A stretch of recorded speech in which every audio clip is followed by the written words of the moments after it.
bagaimana kita mengintegrasikan konsep dari proses keperawatan ke dalam asuhan keperawatan bagi pasien dengan luka kronis. Ingat, ini penting dan harus Anda terapkan dan harus menjadi ciri dari profesi kita ya teman-teman ya. Kenapa? Karena saya banyak melihat teman-teman terutama yang sebidang dengan saya menggeluti perawatan luka itu mereka nggak pakai proses keperawatan. Jadi modelnya itu kayak model dokter praktek ya, pasien datang, dirawat, selesai pulang. Nah, nggak ada proses pengkajian, diagnosa, intervensi, implementasi, dan evaluasi. Nah, ini sangat disayangkan ya, karena yang menjadi ciri pelayanan keperawatan, salah satunya adalah ini, adanya nursing proses. Oke, so saya harap nanti selesai sesi ini, teman-teman semua bisa mengintegrasikan apa yang sudah kita pelajari di awal tadi tentang luka diabetes dan penanganannya dengan proses keperawatan yang sekarang kita bahas. Oke ya, clear ya? Masih tetap semangat? Yang semangat boleh di store dulu jempolnya atau raise hand-nya di reaction Zoom kita. Yuk, kita harus semangat ya. Oke, saya nih ngasih jempol duluan nih. Ada Elsa. Siapa lagi nih yang kasih jempol? Ada 11 banyak ya. Beta, Anissa. Oke. Gila. Dafrina. Oke. Ya, sip. Oke, yang sudah raise hand atau kasih jempol ya. Semoga energinya terus terjaga ya dan fokus mengikuti sesi. Oh ya, teman-teman, ini yang saya share ini merupakan bagian dari materi workshop perawatan luka di Pedicare ya. Jadi kita punya workshop perawatan luka 4 hari, 4-day workshop wound management. Jadi kurang lebih nanti materinya akan seperti ini ya. Saya ambilkan 2 nih. Materi yang kebetulan cocok dengan konteks belajar Anda ya. Nah, bagi yang ingin mendalami perawatan luka modern dan ingin dapat ilmunya secara lebih komplit ya, bisa nanti someday ya mengikuti 4-day workshop di Pedicare Malang. Oke, nah pada sesi kali ini kita harapkan teman-teman bisa ya mengintegrasikan proses keperawatan dalam manajemen luka. Ya, terutama adalah apa? Label diagnosa keperawatan yang tepat ya dalam manajemen luka serta dilanjutkan dengan tujuan, kriteria hasil dan intervensi yang pas. Gitu ya. Dalam hal manajemen luka kronis. Oke ya, kita nanti akan sedikit review proses keperawatan. Saya rasa Anda juga sudah sangat hafal ya di luar kepala kayaknya ya. Oke, holistic problem. Jadi masalah yang kompleks yang menyertai pasien dengan luka ya, dan bagaimana kita mengidentifikasi diagnosa keperawatan. Sebelum nanti kita lanjutkan dengan outcome, intervensi, dan beberapa poin-poin tips yang bisa Anda terapkan nantinya. Oke, proses keperawatan saya rasa sudah disampaikan sejak semester awal ya, Anda kuliah. Oke, merupakan identitas dan pembeda, gitulah ya. Dari asuhan yang diberikan oleh perawat dan profesi kesehatan lain. Ada dokter, ada bidan, ada farmasi, ada gizi. Nah, itu pembeda utamanya adalah kita punya yang namanya proses keperawatan, teman-teman. Oke, supaya profesi kita ini punya identitas dan jati diri, ya. Oke, kalau tidak ya kita akan disebut sebagai asisten kalau nggak punya identitas profesi ya. Asisten dokter, asisten apa. Nah, itu kita sangat tidak inginkan. Oke ya. Jadi kita harus bisa menjaga nih konsistensi dari proses keperawatan ya. Nah, di Indonesia sendiri proses keperawatan dijadikan sebagai standar praktek keperawatan oleh PPNI. Oke. Ada yang sudah membaca dokumen standar praktek keperawatan? Yang sudah boleh resen atau kasih jempol deh, coba. Standar praktek keperawatan yang diterbitkan oleh PPNI. Ada yang sudah baca belum? Coba, yang sudah kasih jempol atau resen. Ini biasanya mahasiswa terlewat soalnya. Belum ya? Nisa belum? Nisa Tria Indriani. Sudah baca belum? Belum, Pak. Oke. Segera bertobat ya. Habis ini langsung download, baca ya. Ya, jadi teman-teman, ini tersedia PDF-nya di Google gratis ya. Tolong nanti dicatat ya, Anda ketik standar praktek keperawatan PPNI. Nah, oke, penting Anda nanti harus paham betul itu ya. Ya, saya yakin Nisa Tria ini banyak temannya ya yang harus diajak bertobat ya. Nanti segera download bersama-sama ya. Oke, nggak apa-apa, santai ya. Saya dulu juga terlambat kok mempelajari ini, begitu mau bikin praktek mandiri, baru saya download, jadi sudah lulus lama. Oke ya, nah di Indonesia proses keperawatan jadi lebih standar ya, sehingga namanya juga standar. Kalau nggak pakai itu, berarti nggak standar. Nah, gampangannya begitu. Oke, jadi pelayanan yang diberikan oleh perawat tanpa mengikuti standar praktek, maka tidak dapat disebut sebagai praktek keperawatan yang profesional atau sesuai standar. Nah, jadi semua yang merasa dirinya perawat wajib mempelajari dan memahami standar praktek keperawatan, gitu ya. Oke. Nah, semua perawat nih apapun jenjang pendidikannya ya, mulai D3, D4, nurse, S1 dan seterusnya harus mengikuti ini. Tidak ada yang bisa lolos. Gitu ya. Nah, standarnya saya rasa Anda sudah familiar dengan namanya ya. Standar 1 pengkajian, standar 2 diagnosa, standar 3 perencanaan, 4 implementasi, 5 evaluasi. Nah, ini yang ada di dalam salah satu ya poin dari standar praktek keperawatan. Oke ya, nah kalau tidak mengikuti ini berarti nggak bisa disebut sebagai praktek keperawatan yang profesional atau terstandar. Gitu ya teman-teman ya. Oke, kita lanjutkan. Nah, dari sini kemudian kita ketemu pasien kronis. Nah, tadi sudah kita bahas kayaknya ya di materi sebelumnya, bahwa pasien dengan luka kronis ini menghadapi stresor yang kompleks. Stresor secara fisik, psikologis maupun sosial. Ya, secara internal maupun eksternal. Ya, luka kronis itu menimbulkan imbas yang menyeluruh ya dari individu.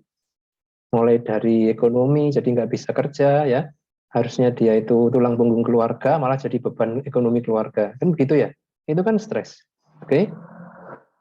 Nah perawat memandang individu ini secara holistik, jadi orang ya dipandang secara keseluruhan, nggak cuma dilihat di teropong apanya lukanya saja, tapi individu secara keseluruhan dan bagian dari keluarga gitu ya. Nah jadi keperawatan tadi sudah kita singgung ya, adalah biopsikososial. Selain konteks fisik juga ada psikologis dan sosial gitu ya. Nah, sayangnya selama ini yang banyak tergarap baru di sini teman-teman ya. Kalau Anda sempat praktek di lapangan ya mungkin ya, perawat seolah-olah terjebak dalam rutinitas fisik aja.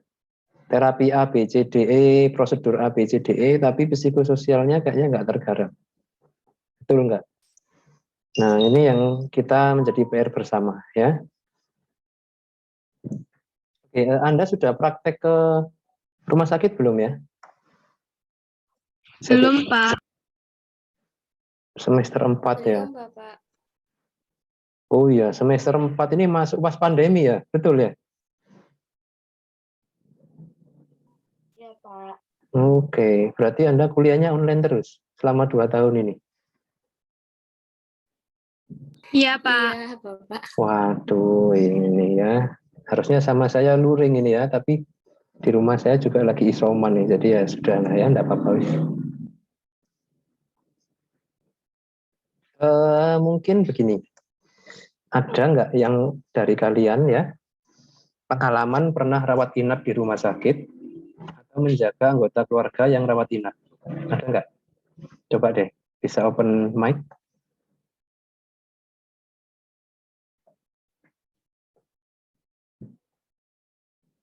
Ada yang pernah rawat inap atau menemani keluarga atau teman? Pernah, Pak. Ya, Pak. Oke, ada Beta sama Anissa ya. Coba deh Beta deh. Iya, saya habis rawat inap, Pak. Kenapa kamu? Itu kena tipes sama DB. Tipes sama DB. Oke. Berapa lama rawat inapnya? 1 minggu. 1 minggu ya, lumayan. Oke, kayaknya memang DB lagi merebak ya sekarang ya. Iya, Pak. Nah, oke. Nah, Beta deh, coba ya. Selama rawat inap itu diingat-ingat kembali ya. Intervensi atau tindakan yang kamu dapat. Itu banyak mana antara fisik dengan psikososial. Ya, gimana Beta? Paling banyak di fisik, Pak. Kamu dapat nggak support atau intervensi terkait psikososial emosional?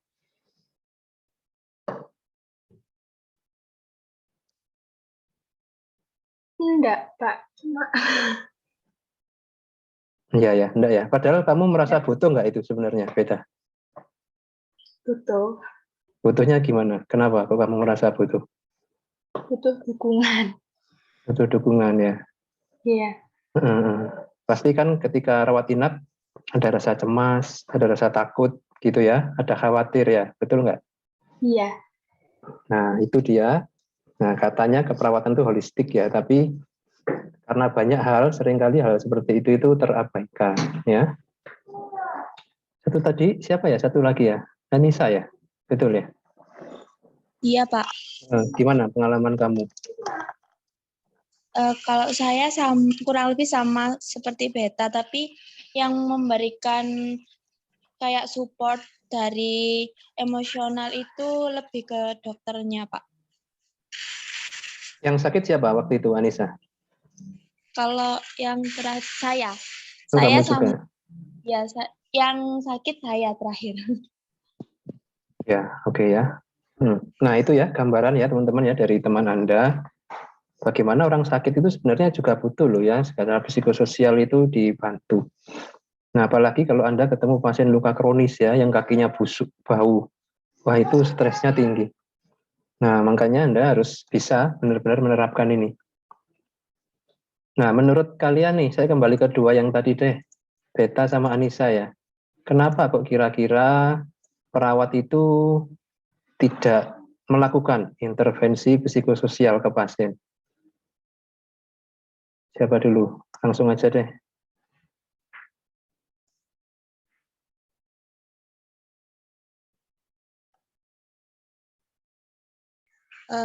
Izin menjawab, Pak. Ya. Kalau menurut saya mungkin perawat lebih memfokuskan tindakannya ke fisik itu karena mungkin yang banyak dikeluhkan oleh pasien itu meliputi fisiknya, Pak. Jadi mereka kan nggak mengeluhkan kayak, aduh gimana ya dok kalau saya nggak sembuh, gimana ya sus kalau saya nggak sembuh gitu, Pak. Jadi lebih spesifik ke lukanya atau keluhan sakit perut atau apa gitu, Pak. Oke, jawaban yang bagus. Oke, Beta ada tambahan? iya Kenapa kok? kalau Ya, iya saya sama Anissa, Pak. Mungkin kalau yang dukungan apa kayak spiritual atau psikososialnya lebih diberikan ke dari keluarga. Seperti itu. ya oke. Sip, terima kasih. Ya, nah, eh, itu bisa jadi benar ya, tapi ingat, kita kan dalam pengkajian keperawatan itu ada juga mengkaji psikososial. Nah, artinya nggak harus nunggu pasiennya sambat atau komplain dulu, kita harus aktif mengkaji dan mengidentifikasi. Karena betul yang disampaikan oleh Anissa tadi, kalau nggak dikaji ya kadang pasiennya nggak ngomong, gitu loh ya. Nah, jadi kita harus aktif mengkaji itu. Sama kalau di rumah sakit itu biasanya beban kerja tinggi. Jadi perawatnya sedikit, pasiennya banyak. Ya enggak? Betul enggak? Jadinya buru-buru mau psikososial ya, yang rutin-rutin aja sudah kalang kabut. Ya, apalagi pandemi kayak gini, situasi makin sulit. Nah, gitu ya. Nah, itu salah satu alasan kenapa kita di Pedicare Malang itu pasiennya itu nggak pernah kurang ya. Karena itu, secara psikososial kita selalu memberikan waktu khusus untuk edukasi, sharing, curhat, gitu ya.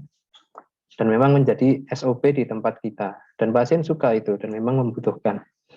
Jadi nanti Anda kalau sudah terjun ke pelayanan ya, jangan lupa ini sangat dinantikan oleh pasien. Sentuhan psikososial untuk menguatkan pasien.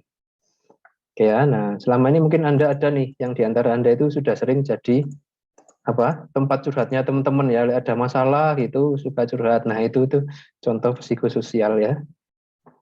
Oke, nah sekarang kita ngomong proses keperawatan dalam manajemen luka ya.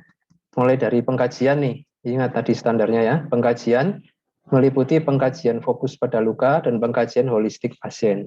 Nah gitu ya. Jadi ada pengkajian khusus untuk lukanya, tapi tetap ada pengkajian pasien secara keseluruhan, seperti yang Anda dapat di kampus ya. Diagnosa keperawatan ya, kalau dulu kita mengenal Nanda, diagnosa Nanda ya, sekarang dari PPNI juga sudah menerbitkan SDKI ya. Nah itu kurang lebih sama ya, yang penting Anda kuasai konteks diagnosanya ya. Setelah itu kita lakukan perencanaan, outcome dan intervention. Ya, kalau dulu NOC, NIC. Oke, Anda familiar nggak dengan Nanda NOC, NIC? Atau langsung SDKI sekarang? Langsung SDKI, Pak. Oh, langsung SDKI ya, oke. Berarti standar luaran ya, NOC itu ya, SLKI dan SIKI. Nah, itu ya kurang lebih sama. Oke, pada kasus luka ya. Implementasi nanti ingat dalam bertugas kita akan punya tindakan mandiri dan juga ada kolaborasi. Oke, terakhir evaluasi. Evaluasi ini juga sama. Ada intervensi, ada evaluasi khusus memang pada lukanya, artinya progres penyembuhan, tapi juga evaluasi secara holistik bagaimana psikososial dan kebutuhan yang lain selain luka. Gitu ya. Tadi sudah dibahas ya.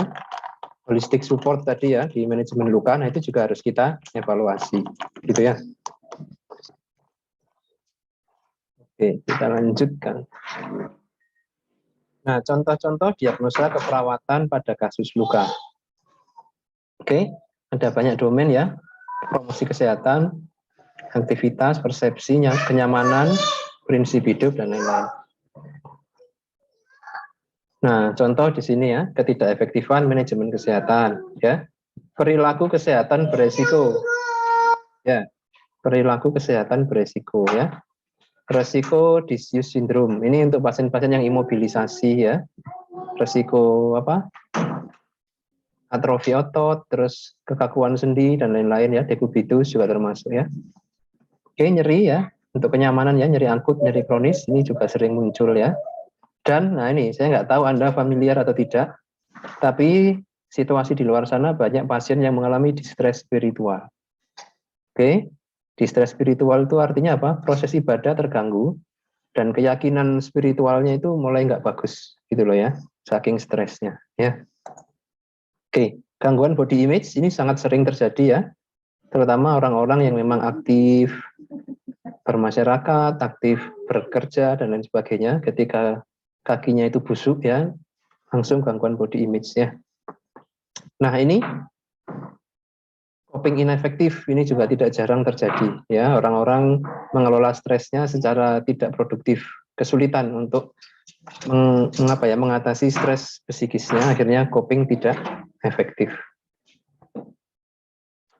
Itu ya, oke. Belum lagi yang memang khusus pada domain safety ya, kerusakan integritas kulit, kerusakan integritas jaringan ya, resiko luka tekan. Nah banyak ya, jadi Anda bisa lihat di slide ini aja sudah ada berapa diagnosa nih yang hampir bisa dibilang tuh wajib ya pada kasus-kasus real dari luka kronis. Banyak sekali ya. Oke ya, dimensi fisik ini bisa gangguan lokal pada luka ya, maupun gangguan sistemik akibat dari luka itu sendiri ya. Risiko infeksi juga bisa ya. Psikososial spiritual ini adalah dampak psikospiritual akibat luka kronis ya. Sudah banyak kita bahas juga. Nah, outcome, nah ini juga ada ya, sama di SLKI juga sama ya. Penyembuhan luka tipe primer, ada penyembuhan luka tipe sekunder ya. Nanti Anda bisa cek dan pelajari ya. Apa sih itu penyembuhan luka tipe primer, apa itu tipe sekunder ya. Nanti di semester yang lebih lanjut saya rasa Anda akan lebih pas untuk memahami ini ya. Oke, terus apa ini? Burn wound healing ya, penyembuhan luka bakar. Ini juga ada sendiri label keluaran atau outcome-nya. Oke. Coba nanti yang sudah pegang ya buku SLKI dicari deh penyembuhan-penyembuhan ya. Standar luarannya terkait penyembuhan luka. Apa saja di situ ya. Oke, nah jadi untuk luka seperti ini nih. Nah, ini luka akut ya, luka akut pasca operasi, minim penyulit. Ini cepat sekali sembuhnya ya. Nggak ada masalah ya. Tapi kadang, nah kayak gini, ini awalnya juga luka operasi nih di perut. Tapi coba lihat, ada bagian yang gagal nyembuh. Malah terbuka, akhirnya organ dalamnya ada yang terlihat. Ya. Nah ini label luarannya berbeda ya. Ini primer, ini sekunder. Gitu ya. Oke, nah ini juga butuh kejelian Anda dengan kondisi pasien ya. Mana yang cocok ya, ini primer apa sekunder ya. Nah, itu Anda harus pahami betul konteksnya. Ya, nah contoh intervensi banyak ya. Ada intervensi itu wound care atau perawatan luka, ya. Ada intervensi itu khusus kalau ini di SIKI ya. Intervensi khusus perawatan luka, luka bakar.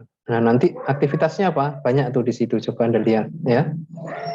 Ada lagi wound care drainase, perawatan luka dengan drain. Nah, oke. Seperti apa tekniknya ya? Nah, ini kalau yang ini khusus untuk luka-luka kanker ya. Wound care non healing. Jadi luka-luka yang sembuhnya itu sangat sulit karena faktor kanker. Bahkan tidak jarang luka non healing ini disebut sebagai luka paliatif. Artinya yang harapan sembuhnya itu hampir nol. Jadi kita fokus pada menjaga luka biar tidak memburuk dan pasien kualitas hidup terjaga. Itu aja di sini ya. Oke. Terus ada juga intervensi apa? Irigasi luka. Wound irrigation. Nah, oke, mencuci atau membasuh luka dengan cairan. Entah itu cairan steril atau cairan antiseptik. Nah, ini ya. Nah, ini contoh aktivitas-aktivitas ya, teman-teman ya, yang bisa Anda lakukan ketika melakukan perawatan luka. Nanti dalam menyusun rencana intervensi, tinggal Anda pilih contoh dari 5 ini mana yang sesuai dengan pasien kita. Gitu ya.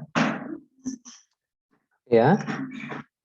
Nah, oke, begitu sudah implementasi, ingat jangan lupa dokumentasi. Ini jargon yang wajib ya dan sangat saya tekankan nih. Kita pemberi jasa pelayanan apa? No documentation berarti no action. Nah ya, nggak ada dokumentasi ya berarti Anda nggak kerja, nggak melakukan apa-apa, gitu loh ya. Oke, jadi wajib dokumentasi ini hukumnya, gitu ya. Dokumentasi merupakan apa? Suatu standar ya yang dilakukan dengan format yang baku dan konsisten. Oke, format dokumentasi harus sama standar dari satu orang dengan orang yang lain ya.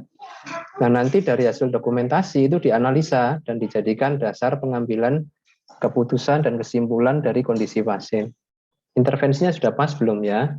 Progresnya baik nggak ini ya? Nah, itu semua kita pelajari dari dokumentasi. Oke. Nah, dokumentasi yang ideal harus mencerminkan alur proses keperawatan ya, mulai dari pengkajian sampai evaluasi semua terdokumentasi. Oke. Nah, ini penting ya. Jadi, kalau sewaktu-waktu kita ada masalah hukum atau apa, ketika dokumentasi kita menunjukkan bahwa kita sudah melakukan yang benar, maka kita akan aman. Gitu ya. Nah, masalah akan timbul ketika ada gugatan dari pihak manapun ya, ternyata di dokumentasi itu nggak ada buktinya. Nah, akhirnya kita nggak punya dasar pembelaan. Itu juga tidak kita inginkan ya. Makanya dokumentasi itu harus benar-benar kita amankan dan didesain supaya bisa membantu pasien dan juga perawat gitu ya jika ada masalah hukum. Oke ya, nah dokumentasi ini juga ada yang berkaitan dengan khusus perawatan luka ya. Oke, pendekatan 1 ini dokumentasinya langsung menggunakan SDKI dan SLKI ya, terutama SLKI-nya nih yang kita lihat evaluasinya. Oke, atau dokumentasi progres luka juga bisa pakai format-format penyembuhan luka yang sudah teruji. Misal apa? Skala Bates-Jensen. Nah, coba Anda nanti googling ya. Skala Bates-Jensen. Di situ ada sekitar 13 item untuk mengevaluasi progres penyembuhan luka. Nah, silakan bisa pakai yang mana ya. Mau pakai yang SLKI atau NOC atau yang pakai skala Bates-Jensen untuk mengevaluasi progres penyembuhan lukanya. Oke. Nah, saya rasa kita sudah sampai di akhir sesi ya, tidak terlalu lama karena Anda juga sudah familiar dengan proses keperawatan ya. Oke, nah yang pertama kita bisa lihat dari sesi kita yang kedua ini, manajemen luka dan proses keperawatan ini tidak bisa dipisahkan. Harus saling melengkapi satu sama lain ya. Dan dalam menerapkan proses keperawatan, kita harus pakai istilah-istilah yang terstandar ya, sesuai dengan standar praktek keperawatan. Oke. Dalam setiap tindakan, aktivitas, wajib dokumentasi ya. Dan terakhir, semangat diperlukan ya untuk mencapai kesuksesan dan hasil terbaik sesuai dengan tujuan perawatan pasien. Ya, saya rasa itu ya. Kembali ini pesan sponsor ya, beberapa platform dari Pediscare yang Anda bisa follow supaya stay up to date.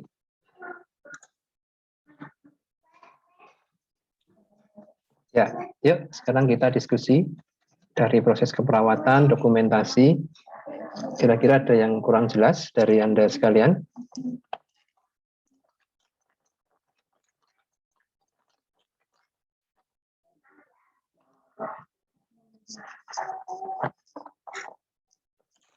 Oh ya, saya tadi ada ini ya, bilang mau menunjukkan video ya. Video tentang apa ya tadi ya? Kok saya lupa ya. Apa ya tadi ya? Kayaknya tadi ada yang nanya terus, oh ya ada videonya gitu ya. Lupa. Siapa tadi yang nanya ya?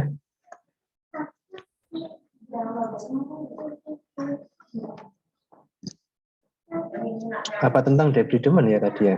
Kayaknya ya deh, tentang debridement deh. Coba-coba saya carikan ya.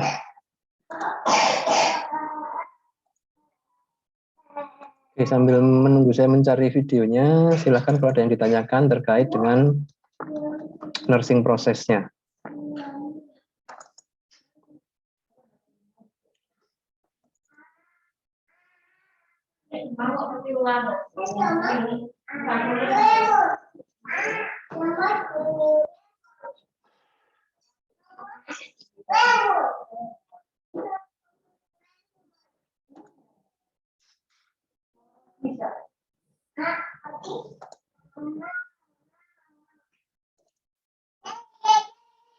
Ya, oke ya. Tadi itu kalau nggak salah membahas tentang debridement ya. Bagaimana membersihkan jaringan mati pada luka.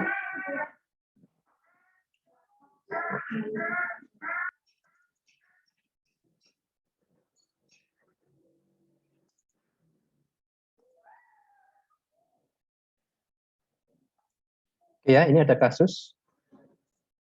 Kira-kira luka apa ini? Ada yang tahu? Dekubitus, Bapak. Nah, luka dekubitus ya. Kenapa Anda menyimpulkan begitu, Mas? Karena kan dekubitus terjadi karena tekanan itu, ya. Ya, oke, betul ya. Jadi ini pasien yang memang bed rest lama. Oke, Anda bisa lihat pada lukanya ya. Sudah nampak dasar luka warna merah, yang artinya sudah terjadi proses penyembuhan ya. Tapi baru di pinggir. Nah, kenapa? Karena di tengahnya masih banyak jaringan mati. Oke, jadi kita harus bersihkan jaringan matinya supaya pertumbuhan jaringan bisa maksimal ya. Oke, kita lihat.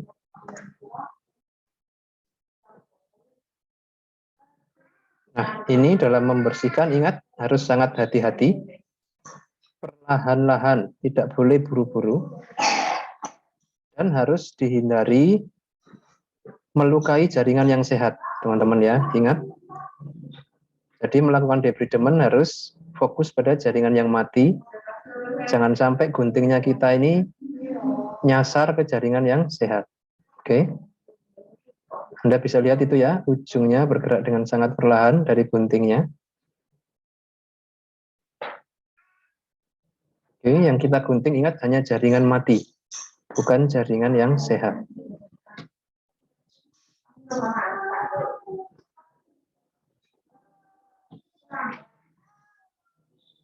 Ya, sangat excellent sekali. Bisa dilihat jaringan matinya kuning. Awalnya ini banyak pes ya, tapi sudah dikontrol infeksinya. Sehingga produksi pes sudah minimal, tinggal menyisakan jaringan matinya yang kita harus bersihkan.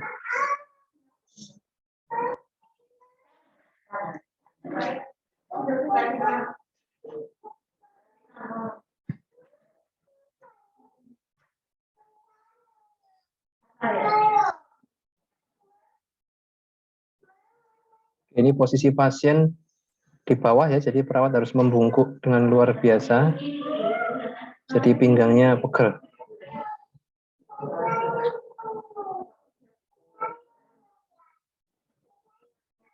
Nah, oke ya. Bisa dilihat di situ kita membuang jaringan mati. Jumlahnya cukup besar ya jaringan matinya, tapi tidak menimbulkan pendarahan. Serem ya, gimana kesannya? Tetap semangat ya, menjadi perawat luka. Ada yang di sini mungkin tertarik dengan bidang perawatan luka? Coba deh bisa raise hand atau kasih jempol. Ada nggak nih yang tertarik bidang perawatan luka? Oh, ada satu. Siapa ini? Kasih jempol nih. Oh, ada dua. Coba saya ingin tahu siapa sih. Nah, ini nih, siapa nih? Alfi Sandi. Satunya tadi siapa ya? Sudah hilang jempolnya ya. Tidak ada lagi. Oh, ada lagi satu nih. Siapa nih? Cahya Eman. Oke. Ya, sepertinya memang masih menjadi populasi minoritas ya yang menyukai perawatan luka karena memang ya yang dijumpai kondisinya seringkali tidak nyaman dilihat. Oke, coba deh. Siapa tadi? Alfi Sandi sama Cahya Eman ya. Kenapa kok Anda tertarik di bidang perawatan luka ini?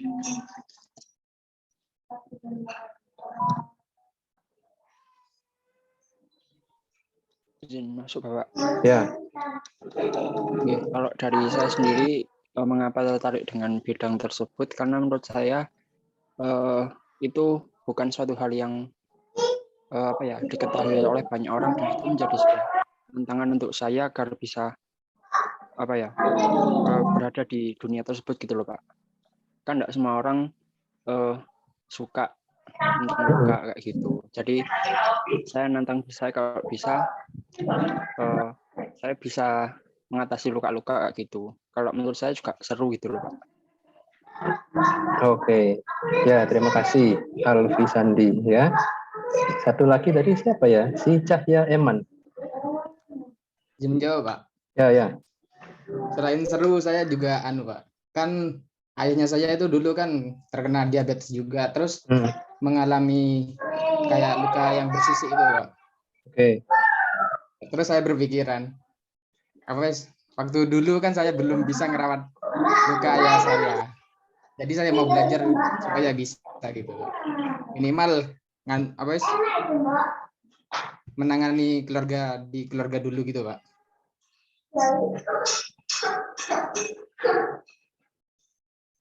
Ya, oke, terima kasih. Ya, ini sudah satu pertanda yang bagus ya, Anda punya motivasi dan punya passion.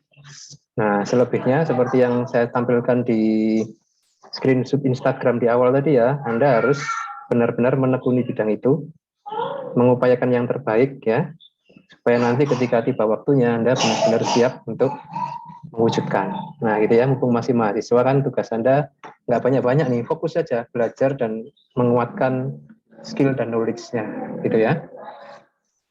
Nanti silakan ya teman-teman di sini yang memang menyukai bidang perawatan luka bisa kontak-kontak dengan saya ya untuk ya diskusi apapun lah yang ingin Anda tahu. Insya Allah kita siap memfasilitasi teman-teman. Oke, kembali ke topik. Apakah ada yang mau ditanyakan lagi? Baik topik pertama maupun topik kedua.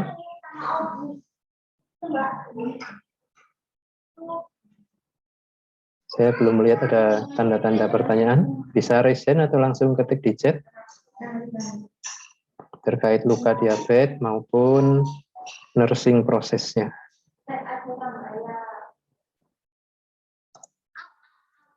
Tidak ada ya, clear kayaknya ya.